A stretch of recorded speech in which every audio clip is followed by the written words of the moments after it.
عوام پاکستان نے اس کو بری نظر سے دیکھتے ہوئے اس کو مسترد کیا ہے، اور اس لیے میں تقاضا کرتا ہوں کہ صدر پاکستان آرٹیکل 45 کو استعمال کرتے ہوئے ان کو کالعدم قرار دے کے مخلصی دے عمران خان نیازی کی، اور وگرنہ میں حکومت پاکستان سے مطالبہ کرتا ہوں کہ وہ عمران خان نیازی کی سزا کو کالعدم کرنے کی ریفرنس بھیجے صدر پاکستان کو، اور صدر پاکستان کرے آرٹیکل 45 میں. اور ماشاءاللہ ہم عدالتوں سے بھی تقاضا کرتے ہیں کہ فی الفور ان اپیلوں کو جو ہم نے دائر کر رکھی ہیں ان کو جو ہے لگایا جائے، اور ان کا انصاف پر مبنی فیصلہ ایک ہفتے کے اندر کر دیا جائے، کیونکہ عمران خان نیازی کے خلاف فیصلے سیاسی انتقام کی بنیاد پر ہیں، منتقم مزاجی کی بنیاد پر ہیں، نہ تو میرٹ پر ہیں اور نہ ہی عدالتی نظیر ملتی ہے. جس طریقے سے بلڈوز کیے گئے ہیں فیصلے، وہ ہماری عدالتی تاریخ کے ماتھے پر ایک کلنگ ہے، اور اس سیاہ کلنگ کو مٹایا جائے. اور ہم عدالت سے بالا سے اپیل کرتے ہیں، ہائی کورٹ ہو یا سپریم کورٹ ہو، کہ وہ اس کا جو ہے جائزہ لے اور اس کا فوری فیصلہ کرے، کیونکہ ہمیں یقین ہے کہ عمران خان نیازی بری ہوں گے انشاءاللہ. اور ہم دیکھنا چاہتے ہیں، ہمیں بطور سیاسی جماعت کے پاکستان تحریک انصاف کو یہ 129 جو انڈیپینڈنٹ نہیں ہے، یہ انڈیپینڈنٹ بار بار آپ کہتے ہیں، ان کو یہ انڈیپینڈنٹ نہیں ہے. ہم پاکستان تحریک انصاف کے ہی رکن ہیں، ہم عمران خان کے سپاہی ہیں. ہم نے جو ووٹ لیے ہیں وہ عمران خان ہی کے ووٹ ہیں، جو عوام پاکستان نے اپنی محبت کا ایک بھرپور انداز سے اظہار کرتے ہوئے ان پر اور ہم پر اعتماد کیا ہے. ہم عزم کرتے ہیں کہ ہم انشاءاللہ عمران خان نیازی کو اپنا وزیر اعظم لے کر آئیں گے. اور یہ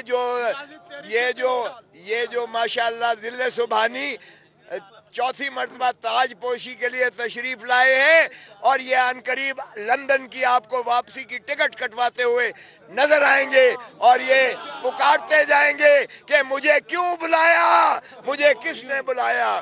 تو یہ بھی نوبت آنے والی ہے.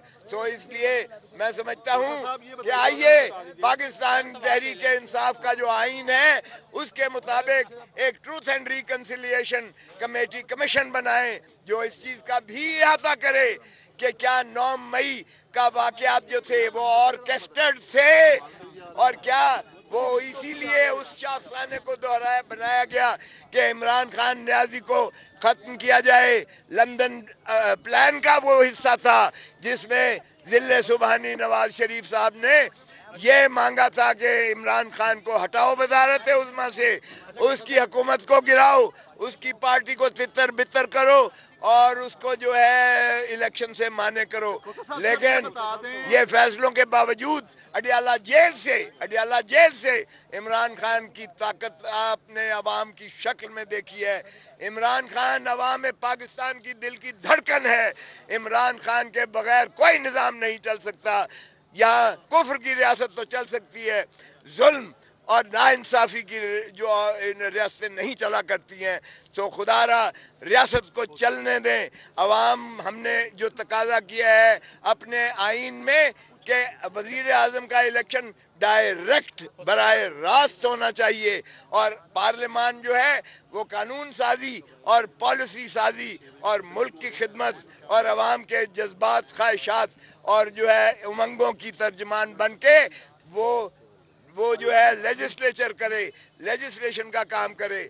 اور عمران خان وزیر اعظم کی حیثیت سے وہ پاکستان میں عوام کے صرف خادم بن کر ابھرے، اور اس لیے کسی کے وہ مرہون نہ ہو کہ وہ پارٹیاں ٹوٹتی جائیں.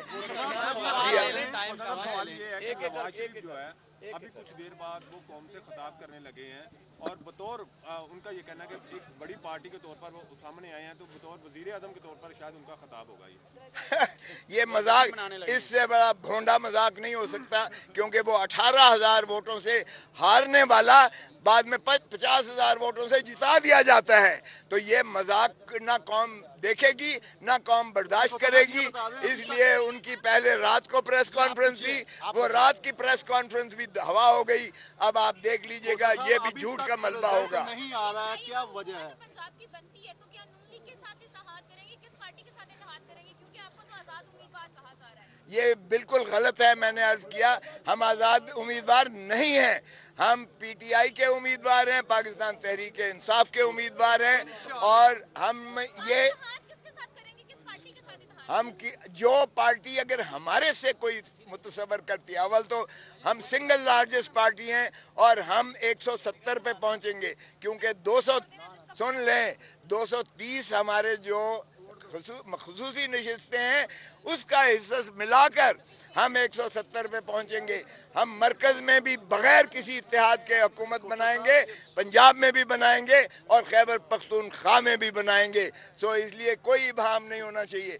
हाँ, अगर हमारा कोई हमनवा है तो वो हमसे बात करेगा, तो फिर पार्टी फैसला करेगी और हतमी फैसला फिर भी इमरान खान करेगा। साहब ये बताइएगा, तकरीबन 24 घंटे होने को आ गए हैं, अभी तक रिजल्ट नहीं आ रहे हैं, तो क्या वजह? अब तो इंटरनेट भी बहाल हो गया, आप क्या समझते हैं?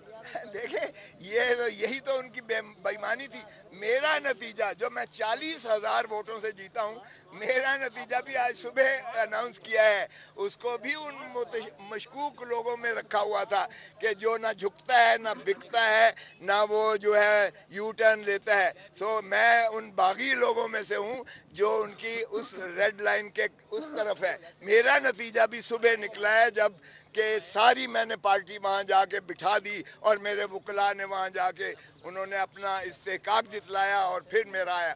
तो इस तरह के नताइज जो हैं, खुदारा आपने इस तरह के 60 नताइज को तब्दील किया है। 60 नताइज 129 के में अदालत जाएंगे कि नहीं जाएंगे? अदालत तो यकीनन जाएंगे। जो ऐसे बेईमानी के फ्रॉड के जो रिजल्ट लिए गए हैं उसमें हम अदालत में भी जाएंगे, और अगर अदालत ने कहा कि आप ट्राइब्यूनल में जाएं तो हम ट्राइब्यूनल में भी जाएंगे और हम साबित करेंगे, हम रिकाउंटिंग की दरख्वास्त भी देंगे। खान अकरम राजा और रेहाना इम्तियाज डार इस समेत बहुत से ऐसे उम्मीदवार हैं जो रात को जीत रहे थे, लेकिन सुबह जब नताइज ऐलान हुआ तो वो हार गए। क्या कहते हैं, और इस हवाले से कौन लोग हैं जो इनको शिकस्त दिलवाने के लिए? और ओन चौधरी तो पाकिस्तान के सबसे ज़्यादा वोट लेने वाले बन गए। ओन चौधरी के बारे में क्या कहते हैं? देखें, ये इससे बड़ा भोंडा मजाक है।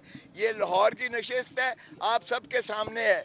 आप इलाके में कहीं चले जाएं, मैं खुद एक जगह पे गया तो कैंप खाली पड़ा था पाकिस्तान मुस्लिम लीग नून का, नक्के पे सिपाही थे। मैंने कहा यार कुछ लोग जाके कुर्सियों पे बैठ जाओ, मुझे तरस आ रहा है इन पर।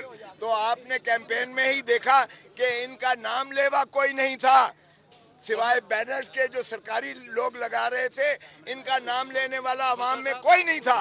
और फिर ओन चौधरी को जिता देना, इससे ज्यादा शर्मनाक हो नहीं सकती। और लाखों लोग हड़ताल कुना हैं, आज भी वो बैठे हुए हैं जाकर। और इसलिए हम रिकाउंटिंग भी करवाएंगे, हम अदालतों में भी जाएंगे, हम इस बेईमानी का भी जो है तदारक इंशाल्लाह करेंगे।